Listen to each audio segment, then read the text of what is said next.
একসময় অস্ট্রেলিয়া নামটা শুনলে বাংলাদেশি প্লেয়ারদের মনে যেন আলাদা একটা ভয়ের সৃষ্টি হতো। এর আগেও অস্ট্রেলিয়ার সাথে বাংলাদেশি টাইগারদের ম্যাচ গড়িয়েছে বহুবার, কিন্তু কোনো সাফল্য পায়নি বাংলাদেশ। বারবারই ব্যর্থতার সাড়া পেয়েছে বাংলাদেশি টাইগাররা। অস্ট্রেলিয়ার কাছে বারবার হারার কারণে অস্ট্রেলিয়া বাংলাদেশের সাথে কোনো ম্যাচ খেলার ইচ্ছা পোষণ করেনি। যে ম্যাচগুলো হয়েছিল সেটাও 2011 সালে, আর সেখানেও বাংলাদেশ ব্যর্থ হয়েছিল। দীর্ঘ 15 বছর অপেক্ষার পর বাংলাদেশ আবারও অজিদের সাথে খেলার চান্স পায়, আর সেই চান্স পেয়েই যেন অস্ট্রেলিয়ার চোখে আঙুল দিয়ে দেখিয়ে দিল যে না, বাংলাদেশও পারে।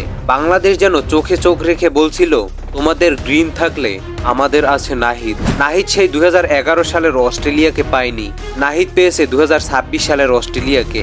আর নাহিদ যেন চোখে চোখ রেখে বলছিল, তোমরা পারলে আমরাও পারবো। অনেকেই বলবে অস্ট্রেলিয়ার বি টিমকে হারিয়ে এত কথা। আমি তাদের বলতে চাই, টিম এ হোক আর বি হোক, এটা কোনো ম্যাটার না।